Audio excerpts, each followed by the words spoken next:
privacy is a problematic area, but if we think enough and we kind of do our own risk assessment and act on it, we can at least reduce the risk. We can at least be aware of it and do something about it. This is KBCast. Are they completely As a cybersecure? primary target for ransomware campaigns, Is it's used to security and point testing and performance and scalability. risk and compliance. We can actually automate that. take that data and use it. Joining me today is Yuri Miloslavsky, CEO from SharePass, and today we're discussing the risks of digital footprints in information sharing. So Yuri, thanks for joining and welcome. Thank you. It's great to be here. Okay, so Yuri, you and I have spoken a lot over the time I've known you, and I'm curious to probably start with a little bit more around digital footprint, people who aren't familiar. I know we've touched on it in the past in our chats, but tell me, let's start right there. What is it? So it's quite a wide term, but it generally includes a trail of information and data that you leave behind when you use the internet. Now, whether if it's browsing, sharing information, or really searching, or anything really, any information you put online. So digital footprint is what's left and the trails you leave behind, which can be identifiable information, but it stays after you're online. Yeah, of course. So would you say, do you think though, I mean, I'm going to ask this, do you think people don't really care about that though? But just with everything that's happening at the moment, I know we're getting into that, but like they get it, but do you think people care? People don't care because they're not necessarily aware of it. So, usually if there are certain risks and you're not aware that there is a risk, then obviously you kind of care less. So people tend to prioritize kind of accessibility rather than their own private security because they're not always aware of the risks. Yeah, but I also think that perhaps, even I'm speaking to people at different generations.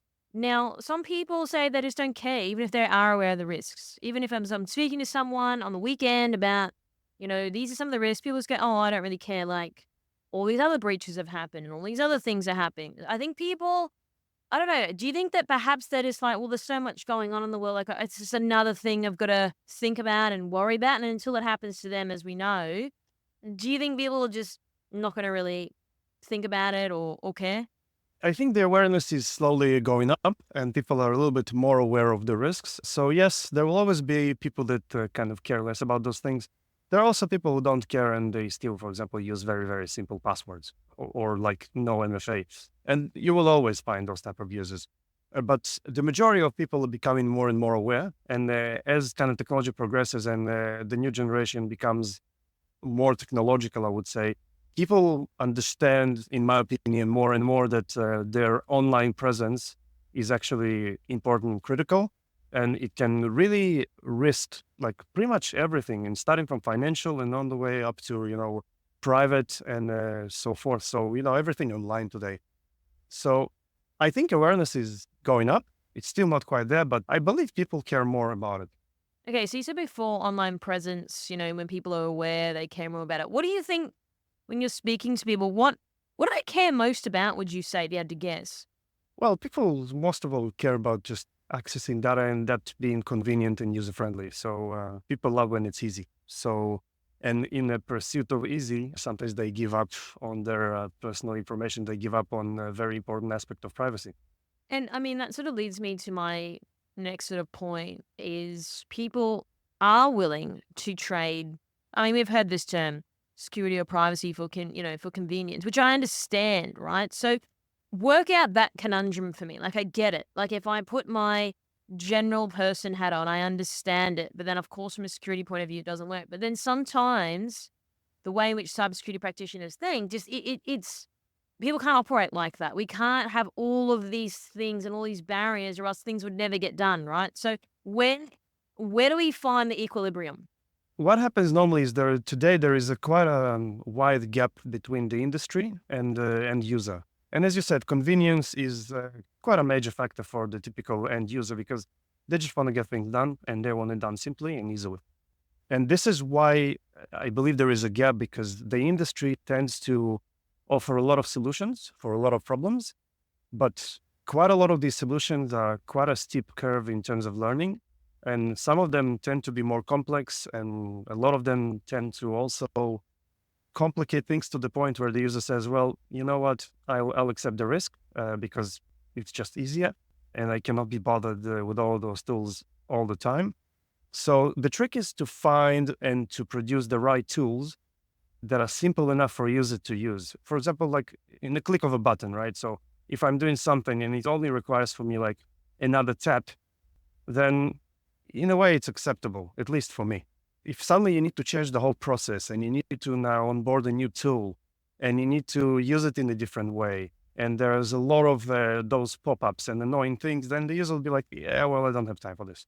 So it's a really kind of, I would say, sensitive balance that we need to find as the providers, as the industry, to allow the users to still carry on their work while keeping it simple. So can I ask, how do we get to this point where we're overcomplicating things for people, where it's becoming so, people are saying this is so complicated and convoluted. As a result of that, I'm choosing to just go with the option, which probably isn't the best option, but it's just easier. Have people not paid attention to how users operate or what? We have two sides here. One is basically the world of hackers and whoever does the online crime. They're getting more sophisticated, and because they're getting more sophisticated, then the industry and cybersecurity industry, it has to become more sophisticated, and part of that is becoming more technical. Now, it was always a challenge to take technical concepts and explain them to everyday end users because, well, they don't do it on a daily basis. They don't necessarily understand it. I can take an example. Have a look at MFA. Now, it's obviously recommended and urged to be deployed in all organizations, but there are still many companies, and I'm even talking about companies that haven't implemented that because of the complexity that users have of just using it. You're saying, oh, I have this SMS then, and it arrives and suddenly it does it. And a lot of people getting really confused, even on the onboarding process. Now, you can see percentages up. We see more and more users. So it's a matter of deploying those solutions and kind of getting used to them, and it just takes time. So not everything becomes immediate, but once we create enough awareness and we provide it with simple enough tools, it will improve because more and more users will become more aware, more users will try, more users will learn the process, and as a result, the tools will become effective. But it's a learning curve, and it takes time. What do you mean by awareness, though? Now, I know it sounds like a very basic question, but people say we need more awareness. I think people are aware, though, and I think they choose not to do it. I'll give you an example. I was at an event. It was in an office, sophisticated office. The guy had his password literally written on a Post-it note. I was rattled. He's like, yeah, I probably shouldn't do it, but it's just easier. This is a real example. This was recent, like a couple of months ago. So people say smoking's bad for you, yet people still do it. There's awareness. They've tried to crack down on it, try to tax you more. People are still doing it. So how do we get past that point, though? Yeah, well, it kind of reminds me of dealing with children, right? Sometimes until they get hurt, they will keep on doing the same thing no matter how many times you warn them. And unfortunately, it's just the simple reality of humanity. We all assume it will not happen to us. We all kind of like, yeah, I understand the risk. I understand all that, but it's not really relevant to me. Who am I? I'm just a regular person. And everybody assumed that. And the next thing happens that they get hacked, and then and then suddenly they realize what sort of a hassle it is because now they need to reset passwords, call the bank, call the insurance company, call this, call that. And the problem is that once your online identity gets breached, it just keeps on rolling. Like you don't know where it stops because everything runs online. So once your account got compromised, your bank details, for example, got compromised, and credit cards, and from there, the road is very long. So unfortunately, some people have to get burned to learn the lesson. And I don't think there is a way around it, to be honest. But then again, that's our responsibility as kind of like as the industry, as the providers, as the vendors, is to educate as many people as possible so at least they understand the risks.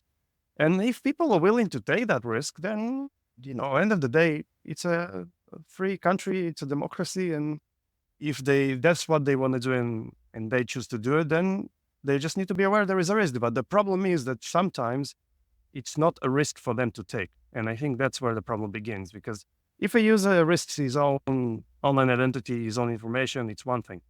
But if he does those practices in an organization, it's quite a different issue here because they risk somebody else's assets.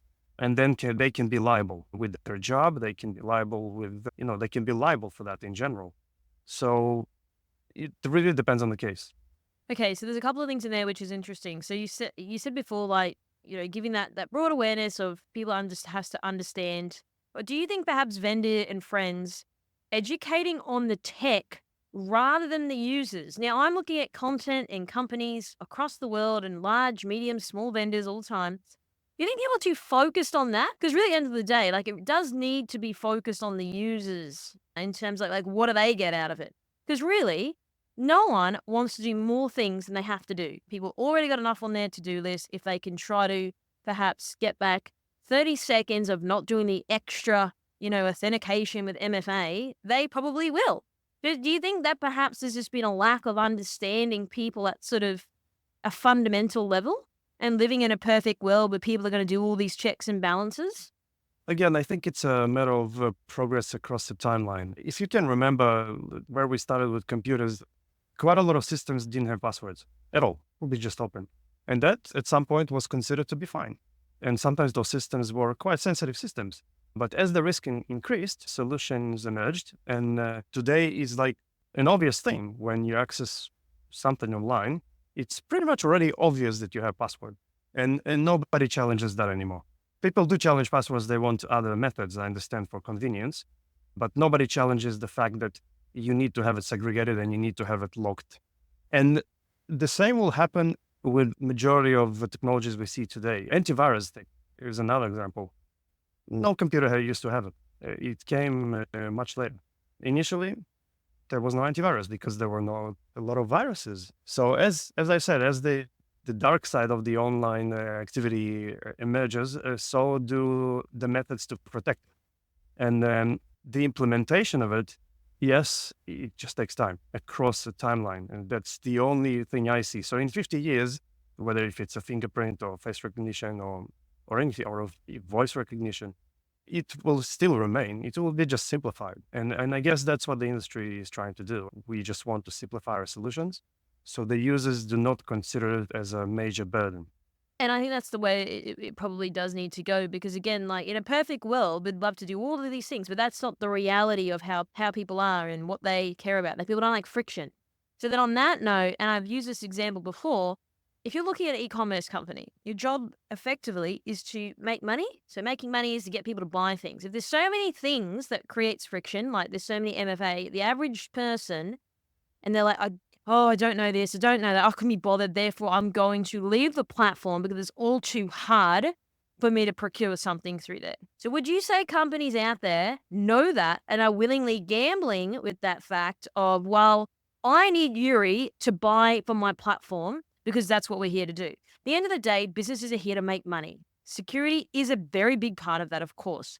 But I would say, from talkings I've had with certain companies out there, that they do gamble on that. So it's like, well, we don't increase friction because we're not going to then collect the money from a bunch of people because they're going to get frustrated because they don't know their password, they don't know how to reset it, they can be bothered, and then they'll leave.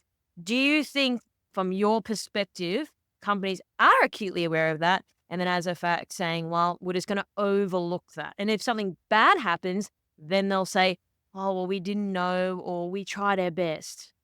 Oh, 100%, 100%. You can see it and you can prove it by the fact that we have cybersecurity insurance.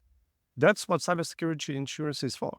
So companies are well aware of the risk. They're well aware that there will be breaches, there will be problems with security, and they basically put policies around them to protect themselves, and cyber insurance being a part of it. So 100% yes. But then how do we get people past that? Because at the end of the day, like, you need customers to trust you, to buy from you. And the thing that we'll probably perhaps will start seeing, and I don't know if you agree on this, would be, well, people are like, well, it costs a lot of money to implement all of these things. And as people say, it's not tangible. We can't see the thing that we've bought, all these millions of dollars and all these tools and all these people and all of this. But do you think that companies will consistently gamble that risk with their customers because they want to collect the revenue? They want to keep going past go and just hoping that they don't end up in jail on a proverbial, monopoly board. Companies need to, first of all, always be, following certain regulations and compliance, and you can see compliance is increasing. So there is obviously a move to force companies to think more about security, and this is why, for example, during the phase even of development, there is a security by design where security is being implemented from the ground up. So it's not like you design a software and you're like, oh yeah, but we don't have security. Let's put it now. It's something that you need to consider as a vendor from day one. And a software that is just by design not secure enough, they will be, replaced with another software which is. And it's just, again, just a matter of time. So companies definitely addressing that. They're also aware that there is still a risk. They have to, because like you said, profitability is then probably number one priority for all businesses, even for the ones that claim that's not, because that's the whole idea of a business. So does the profitability comes as a priority on top of security? Probably. But again, if your security is not in place, your profitability would suffer. Now, whether if it's fines or whether if it's breach of your data, would resulting in millions of dollars if it's a large company.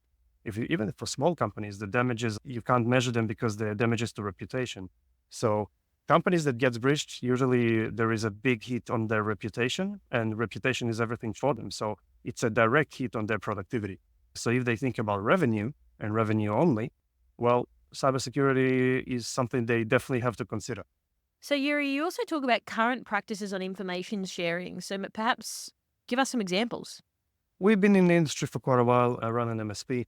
And what we see a lot is users sharing data of any tool. No, I'm not saying one or the other. People will share data everywhere, whether if it's social media, where it's programs like chatting tools, WhatsApp, Microsoft Teams, email, even SMS. And it's convenient because people love convenience. So I want to share something with you, and I want to do it over SMS, and I wouldn't do it over WhatsApp because those are programs I already have on my mobile and easy to use. Email is another example. Everything's being shared over the email. And as I always say, those platforms, they're fine to share information, but the problem is that that information will remain on those platforms after you share it. And as users, we're not aware of it. So I will send you something. It could be an address, it could be details of client, it could be even a password. And once I send it, I sort of achieved my mission because I'm like, yeah, I need to get that information to you. That's my line of thought. And after the information is with you and you achieved what you need to do, we both forgot about it. It's no longer relevant, but the digital footprint is there, which means that information is on my mobile and that information is on your mobile. So there are 2 points of weakness and it's just out there in clear text. So if your phone gets compromised or mine, in my case, I can vouch for my own security, but in your case, I sent you that data. I have no idea what you're doing with that phone. Maybe you're leaving it unlocked in the middle of a street. I have no way of knowing. And that's where the risk begins. And again, do you think people are aware of these risks? But again, it's like, oh, I couldn't be bothered trying to figure it out. I just need to really text Yuri because I need to fly out of the country soon. So therefore it won't matter. Yeah, a lot of those sort of theories are going in people's minds. Like maybe they kind of are aware, but they're just sort of banking on the fact that, again, it doesn't happen to them or, I'm just one person. Those are the thoughts that are going through people's minds. Some people who are more, for example, aware of privacy. For example, I'm a very private person. I love my own privacy, and like majority of people, for example, don't read privacy notes and things like that. I do, not all of them maybe, but for the most of it. So some people are not aware, of course, and some people don't even care. But this is where we come in, and that's our job, is to explain and to keep highlighting that it is a risk. And we all can implement all sorts of tools, and companies can implement tools that cost thousands and tens of thousands of dollars just for the regular end user eventually go and share a database password over Teams. And then if that Teams gets compromised, that's it. From there, you can leverage your way into the system and do a lot of damage. Yeah, and I understand that. And I think that, at the end of the day, when I put two hats on, my journalistic hat on, asking people like yourself in the industry these types of questions, then I put my like general person hat on. It's just always interesting to look at things from both sides. So you talk a lot about the price we pay for accessibility and convenience, as we've discussed, but I really want to follow this a little bit more that, at the end of the day, companies care about making profit. Now, if you are a CISO, I guess your agenda is different. But to your point, people go into businesses to make money. So how does this then make sense? I think companies, do you think that they care to a point up until they get pinged? And do you think that they're trading and they're gambling on these things? Because we've seen it time and time again. And companies will then put something up on their site to say, we care about your privacy and all of that. But it's like, hey, well, you didn't invest in X company, or you didn't invest in better policies or practices to avoid this issue. So I feel like now people become a bit more skeptical towards companies and, are they genuine in saying that? Because anyone can say that. But as you know, has to be followed up with action. So what are your thoughts then on this? 100%. A lot of companies say that, and because they know they have to. But the good part of it is, as I said previously, we have more and more compliance being introduced, which again, it has its benefits and it has its drawbacks. But companies, it's no longer really a choice for them in many cases. It's a lot of it is being enforced today. And it's good in a way because that enforcement is a benefit to the end user. So how can I, as an end user, know for a fact what the security is implemented for a certain company? I can read their website and obviously they will make it look good, but behind the scenes, maybe it's not their priority. And it can happen, but as you can see, compliance is advancing quite fast.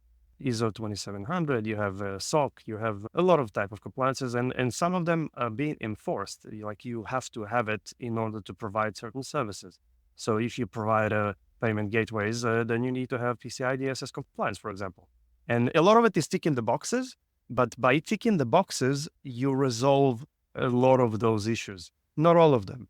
But I think awareness in businesses around cybersecurity is increased tenfold. Year on year, you can see like more and more companies take it more seriously because the amount of breaches is increasing constantly.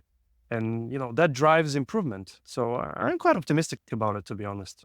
I think security in general is improving. It's not degrading. Okay, so PCI DSS, for example. Now, this is a really interesting one. Now, I get that, but there's a lot of people out there not really governing or auditing what these people are doing. I've even called up MasterCard for an interview about that. No response was, no, we don't want to do an interview. So again, do you think that, because you got to think about how much time, and I mean, I worked in a bank, I worked in a governance role. So it's like, do you think that, again, it's like, well, how much money does all of this cost?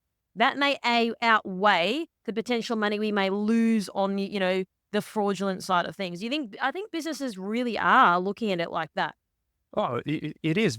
So, for example, if a bank or a credit card company, like think of it as a certain risk, right? They're saying, okay, we have that risk. All right. As a result of that risk, if that risk becomes real, we lose 5 million. Okay. Let's estimate it at 5 million. All right. Fixing that risk, dealing with the problem will cost us 50 million.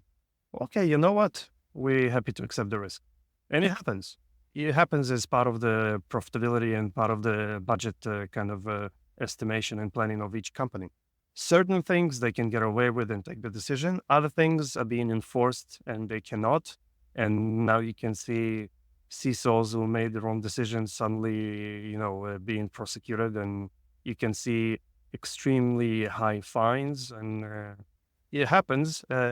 It's complex. Again, when we're talking about those mega large companies, do they have certain kind of things that go around? They're not solving, but rather they kind of hiding those problems?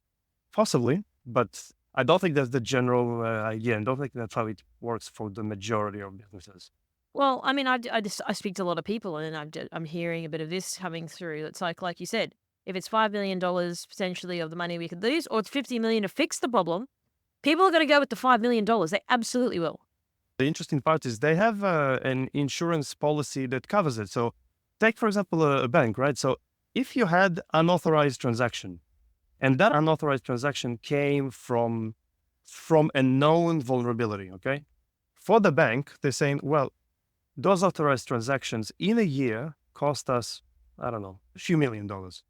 But we are aware that to fix that, it's an overhaul of the whole system. It's downtimes, it's this, it's that. Like, we cannot afford it because if we will do that, our competitors obviously will use that and basically, take advantage. and we will lose our competitiveness as a result. So obviously there are business consideration here in this case, and a company needs to make the right decision for itself, but they also need to maintain a high level of security. So I guess it's a complex process, but that I'm sure that's how it works. Okay, I want to talk now about online identity and how your digital footprint can compromise this. Yes. So online identity, I always define it as a collection, a lot of information. It's like a puzzle, right? So let's say I have your name. That on its own, not critical. It's public information. I have your email. Not critical. Public information, easy to find through scrapers, through social media, not a problem. Then I have your date of birth, also public, easy to find, not such a big drama. Your address, a little bit more sensitive, but again, probably possible.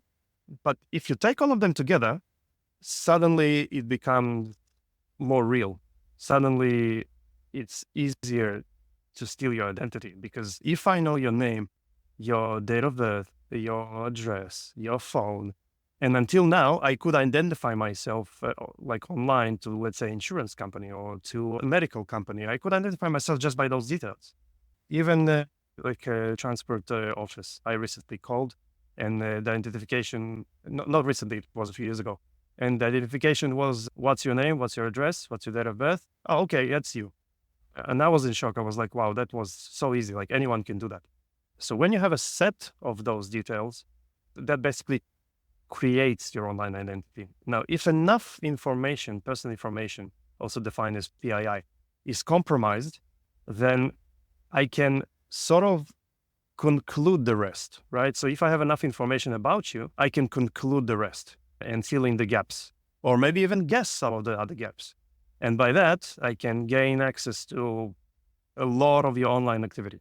I get all that, but I want to sort of just zoom out for a second that majority of people, especially, the new generation and, etc., people are operating on the internet. So it's like there is always going to be that risk of this happening. And I need to go and get health insurance from a company. Therefore, I am then putting my trust in these businesses to do the right thing. And they don't do the right thing, as we know. They make mistakes, which happens. So we cannot completely be exempt from this. And I mean, I've spoken to people that, are like, parents, friends and stuff like that. They're obviously very concerned and you're worried about them. I'm like, yeah, but you are still operating online. You still do internet banking.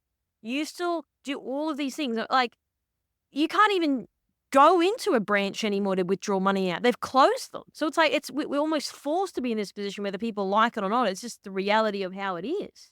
Yeah, we have to accept that position that everything becomes more and more online because it's more efficient, it's more convenient, and eventually it's also more productive because who wants to drive to the bank to do a basic transaction? I would rather do it online. So will I give up part of my privacy as a result? For the majority of the cases, yes, because again, we cannot keep on doing things the way they've been done ahead of 20, 30, 40 years ago. That's called progress. But at the same time, we also need to be aware of what information are we giving because, people are feeling very comfortable of giving too much information everywhere. So for example, you're going into a new website. I go straight away to the security settings. I want to see if there are any restrictions I can apply. Take LinkedIn, right? There's a bunch of privacy settings and security settings you can apply and you can control. Now, will that resolve all the problems? No, but it will reduce the risk. That's what we essentially want to do. We don't want to eliminate the risk. We can't eliminate the risk. No matter how much we try, no matter how many tools we'll buy, the only way for you to be 100% secure is just throw your phone, throw your computer, your laptop, disconnect from technology and go and live in the woods. Then you'll probably be secure. Yeah, but then you'll be miserable at the same time. Yes, yeah, exactly. So we're always making the choice of, convenience versus security and privacy. And in many, many cases, the convenience will win. The productivity will win. The profitability will win. But it doesn't mean that we now can say, okay, because it will win, then we don't need to care about security. We still need to care about security. We still need to do the best we can to protect ourselves, to protect our family. And as I said, I'm going to keep on going back to this. As awareness grows, people start to take things into their hands. More and more people apply the MFA. More and more people think twice before they share certain information. People will ask sometimes, like somebody asking you for a certain information, like, why do you need that information? I ask it quite a lot. It doesn't, like, if somebody asks you for an information, doesn't mean you have to give it. So it's more about trying to suspecting, trying to kind of think, okay, what can happen? What is my risk at the moment? And as I said, you cannot eliminate it. You can only reduce it. And even if you reduced your risk by 10%, good. That's 10% less of a risk to you to be compromised online.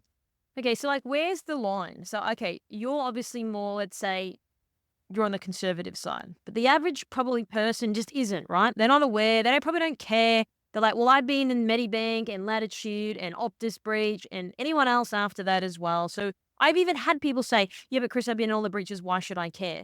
And the other thing's this is the other question I have. Even if you said all these companies that put these privacy policies and then you actually ask them the question, you know what the response is? I don't know. And then you just never hear back from these people again. Don't know the answer. They've just put it on there with the intent that no one asks us. But when someone does, I'm like, yeah, then I'm often finding people just, there's no response, not really understanding.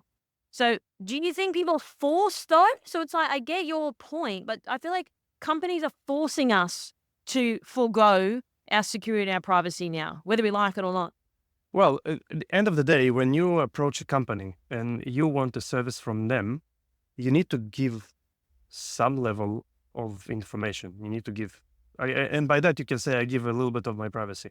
Well, yeah, if you don't want to give away any of your privacy, don't engage them. End of the day, if I'm coming to you to get a service from you and you request me to sign a contract and you request me to fill in my details, again, it is my choice. It's just a choice that I don't want to make, right? So I do want to get your services and I don't want to sign it, then I will not get your services. So I wouldn't say forcing. It's part of the trade. It's something that we as users have to accept, but we can question that. We have the right to question that, especially with the larger companies. With smaller companies, it's still not implemented to that level and it's still not being enforced and still not being necessarily doesn't have the right levels of compliance. But with the larger ones, again, they've been audited for a lot of the stuff already. Is it perfect? No, but it's, again, I believe the process itself is improving. Do you think generally people's hands are a little bit tied? And what I mean by that is like everyone needs a bank. Everyone needs to put their money somewhere. So it's like, well, which bank is going to be the best? Who's going to maintain my privacy and all of these things? People need to have health insurance. So it's like, okay, I need to give away some of my privacy in order to get the health insurance. They're not going to just go, oh, okay, well, you're a customer, but they're giving us these details. So do you think that, again, people's hands are being forced? Like we need these services to operate in our lives. So therefore, we do have to give that piece away. But where is that line, would you say?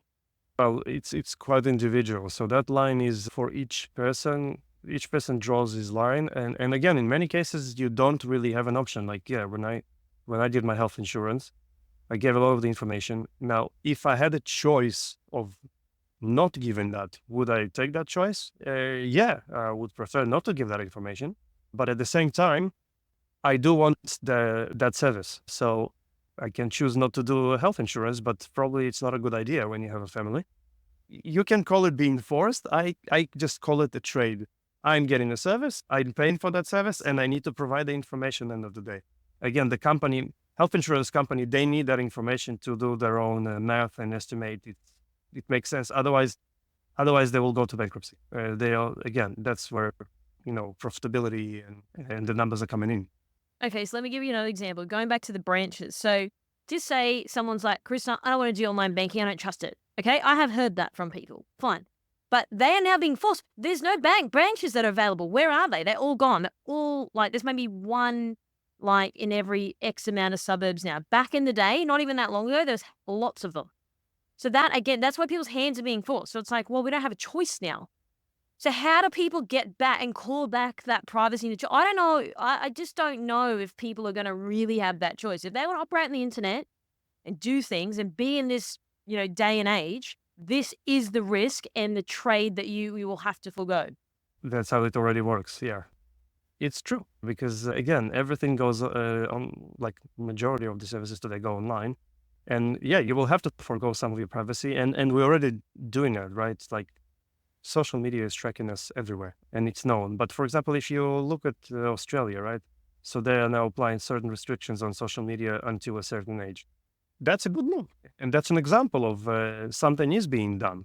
Now, again, will it solve all the problems? No, but at least we can see that there is a progress to try and kind of mitigate some of the risks, at least to young people. So, yeah, we do give up certain amount of information about us. We do give certain amount of privacy, but it depends who you give it to. Now, above it all, there is a concept called trust. And this world cannot work without trust. You have to trust certain people, and you have to trust certain companies, and you have to trust organizations. Now, does it mean they will not disappoint you? No, probably they will. That's just life. I have no other way of defining that, but that's just life. So with that being said, like, where do we go to from now? As we've established that, more companies are moving online, we need to have these services to operate our daily lives. Like you said, there's still a choice on if I'm going to go to a big bank over, Carissa Breen's opened up her dingy little bank. Perhaps I'm not that secure, right? So what sort of happens now? Like, this is the reality of the world. Majority of people are operating on the internet, okay? And as the generations come up, they are, already so much more involved in this than, you or I were growing up as well. So where does this leave us now from your perspective? From our perspective, it leaves us, like, the way I see it is I just want to have control over my information. Even if I work with a company, say it's insurance company, bank, doesn't matter who, a medical company, I want to know what is being done with my information. When those organizations accessing my information, I want to know about it. Some people don't care. I do. And I think more and more people will. So then there needs to be levels of control for the end user, so he's aware what's going on with his data. And if that means one of the employees of the bank that I'm working with is checking my information, well, I want to know about it. I don't necessarily in terms of notification. I want it to be an option. But if I go into a log or something in the backend and I want to see that, I want it to be available for me. I think it's a fair request, because when we give them that information, we give them basically the permission to use that information. And this is my main problem with privacy today, because the assumption is that they now own that information, which I think is the wrong way to think about it. And I think, but that's the fact that causes a lot of problems, because they treat it as their information. They treat it like they own it, but it shouldn't be that way. We are the owner of the information. And if they want to use that information, I would much prefer to be aware of it, or I much prefer that to be recorded somewhere. But that's not really happening now. So how are we going to get companies to get to that point? Is it just going to be a compliance thing? Is it going to be we're regulated and this is what you need to do? You need to inform you when you're doing that? It's going to be compliance. Hands down, it's going to be compliance, because there is no other way. End of the day, right? If I go into a business and I'm like, oh, look, that product, and that's cool, and you need to implement that, and it will do this and this and that, the company will be like, okay, what am I getting out of it? What, no money out of it? Well, that's all right. We don't need that. Versus, hey, this is a tool that you need to implement to comply with the current, compliance work frame, this or another. And if not, $30 million is fine. Then they kind of like, okay, implemented 100K, fine, 30 mil. Okay, let's implement it. I think it has to be this way. It has to be through compliance. It has to be through regulation. And again, to the right businesses. Again, you're only limited to what you can enforce on businesses, because certain businesses simply don't have the budgets. And again, that's another problem to deal with. And this is why Australia introduced the maturity level model. So, each business can kind of comply to a certain level.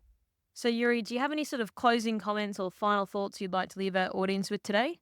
Take care of your privacy. Always think about the risks, and just, throughout the whole discussion, we talked about if people care or don't care. I generally think people should care. I don't think it's all lost. Privacy is a problematic area, but if we think enough and we kind of do our own risk assessment and act on it, we can at least reduce the risk. We can at least be aware of it and do something about it.